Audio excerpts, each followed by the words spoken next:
Narito ang mga finalists sa 2025 NBA Awards. May 169 players ang qualified na makatanggap ng awards ngayong season, sila ang mga nakapaglaro ng 65 games sa regular season. Alamin natin ang mga finalists sa bawat category. Unahin na natin ang finalists sa Coach of the Year Award.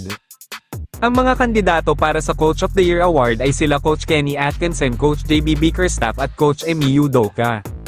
Si Kenny Atkinson ay coach ng Cleveland Cavaliers. Tinapos nila ang regular season na may 64 wins and 18 losses. Number 1 sila sa Eastern Conference standing. Next candidate ay si JB Bickerstaff, coach ng Detroit Pistons. Malaking parte si Coach JB sa playoff run ng Detroit Pistons ngayong season 2019 pa ang kanilang huling playoffs appearance. Tinapos nila ang regular season na pang number 6 spot sa Eastern Conference standing na may 44 wins at 38 losses.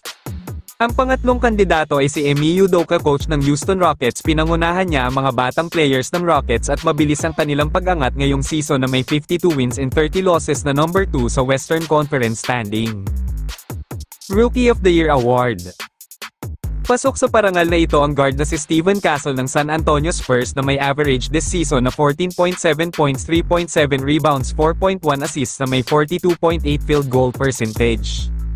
Next ang first overall pick ng Atlanta Hawks na si Zachary Rishier na may average na 12.6 points, 3.6 rebounds, 1.2 assists, 45.8 field goal percentage. At ang huli ay si Jalen Wells ng Memphis Grizzlies.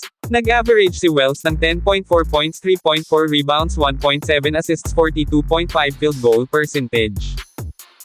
Clutch Player of the Year Award. Ang parangal na ito ay ibinibigay sa isang player na kayang umiskor o maipanalo ang kanyang team sa mga huling minuto o segundo. Pasok dito sina Minnesota Timberwolves guard Anthony Edwards, New York Knicks point guard Jalen Brunson at ang 3-time Most Valuable Player Nikola Jokic.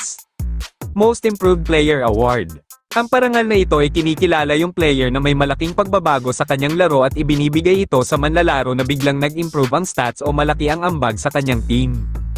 Kasama sa finalists sina Detroit Pistons superstar Cade Cunningham, Atlanta Hawks small forward Dyson Daniels at ang big man ng Los Angeles Clippers na si Ivica Zubac.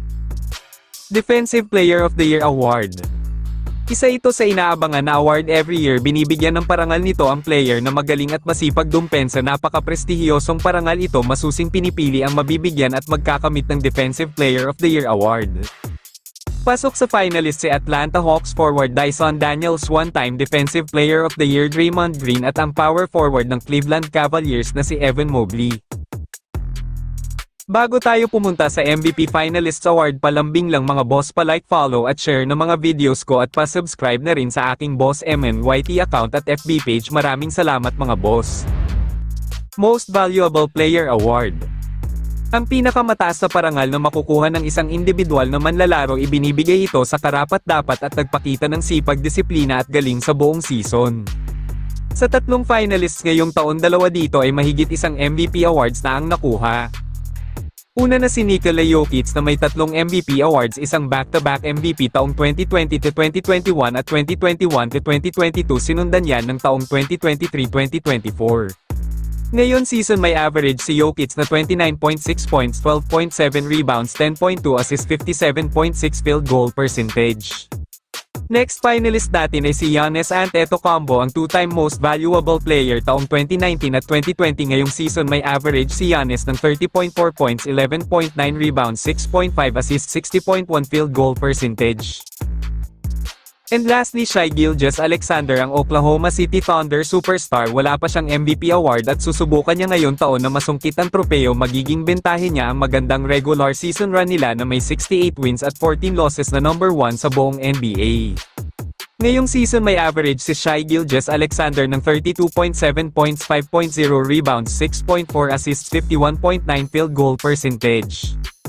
Sa tingin nyo mga boss, tama lang ba ang pagpili sa mga finalists ng bawat category or may nasnob na player na karapat-dapat? Kung may komento o reaksyon, ilagay lang sa ibaba at ating pag-uusapan yan. Maraming salamat mga boss, ingat palagi at God bless.